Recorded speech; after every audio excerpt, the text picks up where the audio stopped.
आज हम जिस चीज पर बात करने वाले हैं वो सिर्फ टाइम मैनेजमेंट नहीं है। सच कहूं तो ये एक जंग है। जंग। हाँ, हमारी सबसे कीमती चीज यानी हमारे ध्यान, हमारे फोकस को बचाने की जंग। स्रोत जो हमारे पास हैं वो इस बात पर जोर देते हैं कि एक पेशेवर के तौर पर हमारे 8 घंटे के दिन में ठीक 28,800 सेकंड होते हैं। और हर सेकंड पर किसी न किसी का दावा होता है ना? बिल्कुल। ये बिल्कुल सही कहा। ये एक जंग ही है जिसके दुश्मन बाहर भी हैं और हमारे अंदर भी। अच्छा। हाँ, बाहर की दुनिया में मीटिंग्स हैं, फोन कॉल्स, लगातार की रुकावटें जो हमारा ध्यान खींचना चाहती हैं। और अंदर? और हमारे अंदर है हमारे अपने दिमागी जाल जो हमें जरूरी कामों से भटकाते हैं।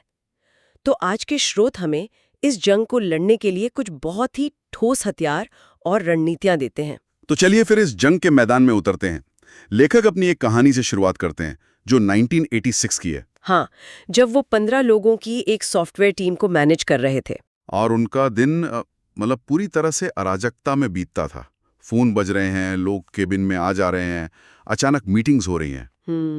सुनने में ही थका देने वाला लगता है। और इसी अराजकता से निपटने के लिए उन्होंने एक बहुत सख्त रूटीन अपनाया। कैसा रूटीन? वो रोज सुबह 5 बजे उठते थे और अपनी साइकिल से 6 बजे तक ऑफिस पहुंच जाते थे। 6 बजे सुबह? हाँ, इससे उन्हें दिन का शोर शराबा शुरू होने से पहले पूरे 2.5 घंटे का ऐसा शांत समय मिलता था जिसमें कोई रुकावट न हो। अच्छा। यही वो वक्त था जब असल में गहरा और सोचने वाला काम हो पाता था। एक मिनट, सुबह 5 बजे उठना ये तो कोई हल नहीं हुआ।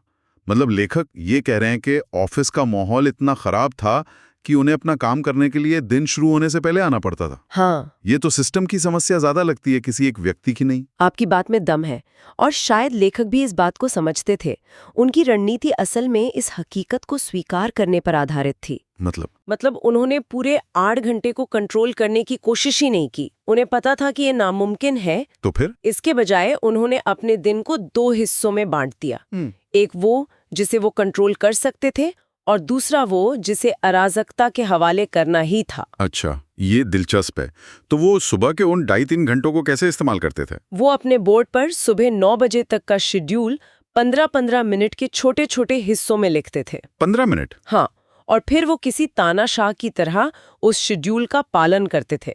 अगर उस बीच कोई उनसे बात करने आता तो वो विनम्रता से उन्हें 9 बजे के बाद आने को कहते। और दोपहर का क्या? लंच के बाद का समय उन्होंने जानबूझकर खाली छोड़ दिया था। वो उसे प्रतिक्रिया का समय कहते थे। प्रतिक्रिया का समय? हाँ, उन्हें पता था कि दोपहर तक चीजें हाथ से निकल चुकी होंगी और उन्हें बस अप्रत्याशित समस्याओं को सुलझाना होगा। तो सुबह का समय काम करने के लिए और दोपहर का समय आग बुझाने के लिए। बिल्कुल। तो एक तरह से उन्होंने मान लिया था कि दिन का एक हिस्सा उनके कंट्रोल से बाहर होगा और उन्होंने उसके लिए पहले से तैयारी कर ली थी। सही पकड़े हैं। अब उस अराजकता के सबसे बड़े कारण पर आते हैं जिससे शायद हम सब जूझते हैं, मीटिंग्स। उफ, मीटिंग्स। स्रोत में कहा गया है कि मीटिंग्स जरूरी भी हैं और समय की सबसे बड़ी बर्बादी भी। ये दोनों बातें एक साथ सच कैसे हो सकती हैं? ये विरोधाभास ही तो मीटिंग्स की असलियत है। एक अच्छी मीटिंग जहां 10 घंटे बचा सकती है, वहीं एक बुरी मीटिंग 10 घंटे बर्बाद कर सकती है। बिल्कुल। और यहाँ एक आंकड़ा है जो शायद सुनने वालों के होश उड़ा देगा। बताइए। स्रोत के मुताबिक वेतन और बाकी खर्चों को मिलाकर एक मीटिंग में बैठे एक व्यक्ति की लागत लगभग $200 प्रति घंटा हो सकती है। क्या? $200 प्रति व्यक्ति? हाँ, प्रति व्यक्ति प्रति घंटा। इसका मतलब अगर किसी मीटिंग में 10 लोग 1 घंटे के लिए बैठे हैं तो उस मीटिंग की लागत $2000, यानी मतलब लगभग 1.5 लाख रुपए से भी ज्यादा है। बिल्कुल। ये तो पागलपन है। और इस हिसाब से सोचें तो एक खराब मीटिंग सिर्फ वक्त बर्बाद नहीं कर रही, वो असल में कंपनी के पैसे में आग लगा रही है। तो ये सवाल उठता है कि क्या ये मीटिंग वाकई 1.5 लाख रुपए की है? और ज्यादातर का जवाब नहीं होगा। तो इसका मतलब ये हुआ कि जब कोई कर्मचारी किसी फालतू मीटिंग को मना करता है तो वो अक्खड़पन नहीं दिखा रहा, बल्कि वो कंपनी के प्रति अपनी जिम्मेदारी निभा रहा है। बिल्कुल यही बात। लेकिन ये कहना आसान है, करना मुश्किल, खासकर एक जूनियर कर्मचारी के लिए अपने मैनेजर को मीटिंग के लिए मना करना। हाँ, ये बहुत मुश्किल हो सकता है। एक डर रहता है कि कहीं ये संदेश न जाए कि वो टीम प्लेयर नहीं है। ये एक बहुत ही जायज डर है, लेकिन स्रोत इस पर बहुत साफ नजरिया पेश करता है। वो कहता है कि अपने समय का मालिक होना आपकी पेशेवर जिम्मेदारी है। तो इसे विनम्रता से कैसे किया जाए? तरीके हैं। आप पूछ सकते हैं कि इस मीटिंग के लिए कोई एजेंडा है या इस मीटिंग का लक्ष्य क्या है, ताकि मैं तैयारी से आ सकूं।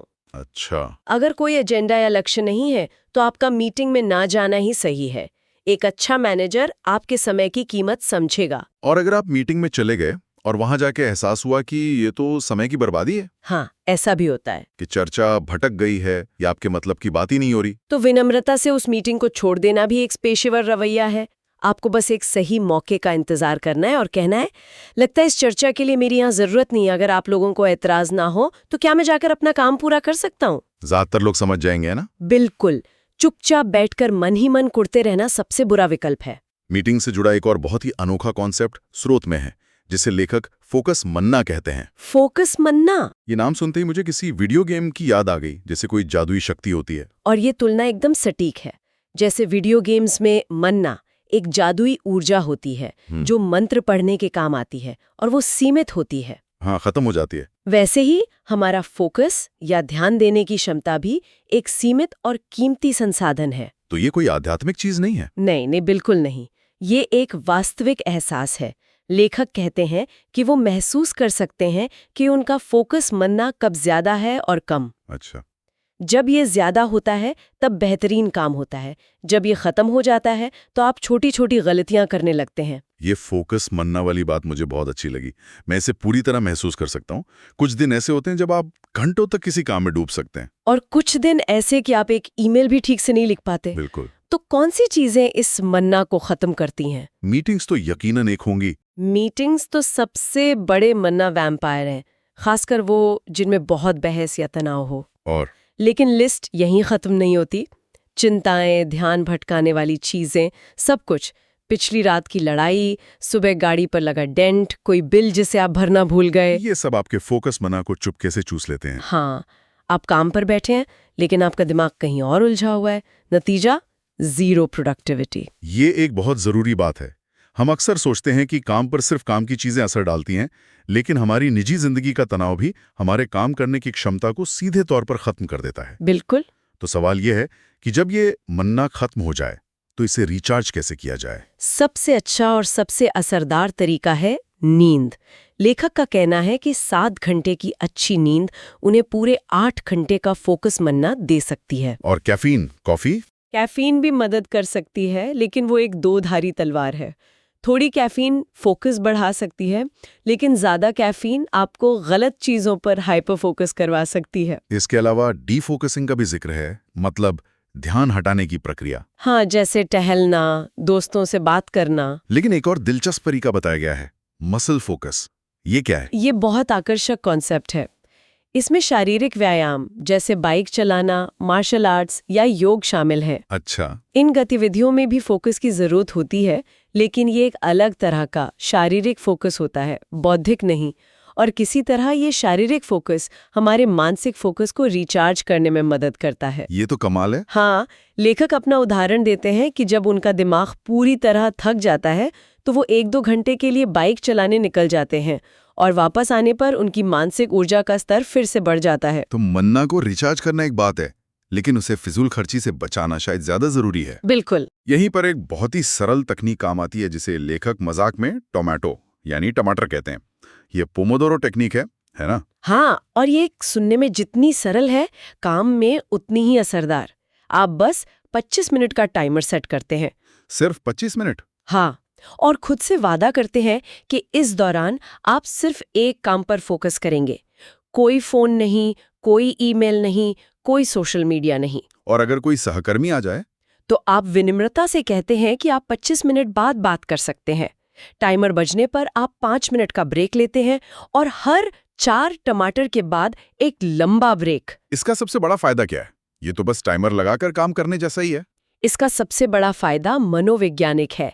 ये आपको लगातार आने वाली रुकावटों को ना कहने का एक ढांचा और अनुमति देता है। अच्छा। जब आप कहते हैं मैं 25 मिनट बाद बात करता हूं, तो ये अक्खड़पन नहीं लगता, क्योंकि आप एक सिस्टम का पालन कर रहे हैं। सही बात है। 25 मिनट का समय इतना छोटा होता है कि ज्यादातर चीजें इंतजार कर सकती हैं, और ये इतना लंबा होता है कि आप किसी काम में गहराई से उतर सकते हैं। तो ये तकनीक आपको अपने फोकस मन्ना की रक्षा करने का एक कवच देती है। बिल्कुल सही कहा आपने। ठीक है, तो ये तो हो गया बाहरी रुकावटों से बचने का तरीका, लेकिन सबसे बड़ी लड़ाई तो अक्सर खुद से होती है। बिल्कुल। स्रोत में उन दिमागी जालों की बात की गई है जिनमें हम खुद को फंसा लेते हैं, है ना? हाँ, और सबसे पहला और सबसे आम जाल है प्रायोरिटी इन्वर्जन, यानी प्राथमिकताओं का उलटना। हाँ, क्या आपके साथ कभी ऐसा हुआ है कि आपको कोई बहुत जरूरी काम करना है लेकिन वो मुश्किल या उबाऊ है? हर दिन होता है। तो आप उससे बचने के लिए कोई दूसरा आसान और कम जरूरी काम करने लगते हैं और खुद को यकीन दिलाते हैं कि अरे ये वाला काम भी तो जरूरी है। हाँ, जैसे जरूरी रिपोर्ट लिखने के बजाय ईमेल इनबॉक्स साफ करने लगना, ये तो क्लासिक उदाहरण है। बिल्कुल, यही प्रायोरिटी इन्वर्जन है। ये अपने आप से झूठ बोलना है। अपने आप से झूठ बोलना। हाँ, स्रोत इसे एक अव्यावसायिक व्यवहार कहता है। एक पेशेवर अपनी भावनाओं या इच्छाओं के आधार पर नहीं, बल्कि काम की असल प्राथमिकता के आधार पर निर्णय लेता है। ये अनुशासन का मामला है। ये तो एक तरह का आत्म धोखा है। लेकिन उन स्थितियों का क्या जब हम पूरी मेहनत से काम कर रहे होते हैं लेकिन फिर भी कहीं नहीं पहुंचते? स्रोत में ब्लाइंड एली यानी अंधी गलियों का जिक्र है। ब्लाइंड एली यानी वो तकनीकी रास्ता या रणनीति जो शुरुआत में तो सही लगती है लेकिन आगे जाकर बंद हो जाती है। आप उस पे मेहनत करते रहते हैं लेकिन कोई नतीजा नहीं निकलता। यहाँ सबसे जरूरी स्किल ये पहचानना है कि आप एक अंधी गली में हैं और हिम्मत करके वापस मुड़ने का फैसला लेना है। बिल्कुल। लेकिन ये कहना आसान है, करना मुश्किल। जब आप किसी प्रोजेक्ट में महीनों लगा चुके हों तो ये मानना कि आप एक अंधी गली में हैं बहुत मुश्किल होता है। हमारा अहंकार आड़े आ जाता है। क्या स्रोत इस पर कोई सलाह देता है कि इस अहंकार या संक कॉस्ट फैलेसी से कैसे निपटा जाए? स्रोत एक बहुत ही सीधा साधा नियम देता है, जब आप गड्ढे में हो तो खोदना बंद कर दें। वाह! इसका मतलब है कि जैसे ही आपको शक हो कि आप गलत रास्ते पर हैं, आपको तुरंत रुककर उसका मूल्यांकन करना चाहिए। जितना ज्यादा समय और पैसा आप उसमें लगा देंगे, उससे बाहर निकलना उतना ही मुश्किल हो जाएगा। सही बात है।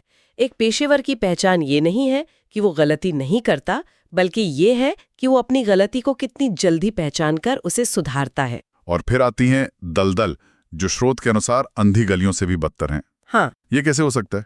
अंधी गली से बुरा क्या होगा? दलदल इसलिए बदतर है क्योंकि उसमें आप फंसते नहीं हैं, बल्कि बहुत धीमी गति से आगे बढ़ते रहते हैं। अच्छा। इससे यह भ्रम होता है कि प्रगति हो रही है, जबकि असल में आप एक ऐसी गड़बड़ी में और गहरे धंसते जा रहे हैं जो समय के साथ और जटिल होती जाती है। तो एक अंधी गली में तो आपको जल्दी पता चल जाता है कि आप गलत हैं। हाँ, लेकिन दलदल आपको प्रगति का झूठा एहसास देकर फंसाए रखती है। ये एक ऐसा कोड हो सकता है जो काम तो कर रहा है, लेकिन उसे ठीक करना या बदलना लगभग नामुमकिन होता जा रहा है। तो दलदल से कैसे निपटा जाए? अगर आप उसमें बहुत धीरे धीरे ही सही पर आगे बढ़ रहे हैं तो रुकने का फैसला लेना तो और भी मुश्किल होगा। यहीं पर लेखक एक बहुत ही कठोर लेकिन सच्ची चेतावनी देते हैं। क्या? किसी भी गड़बड़ी को ठीक करना कभी भी उतना आसान नहीं होगा जितना कि आज है। हर गुजरते दिन के साथ वो दलदल और गहरी और चिपचिपी होती जाएगी।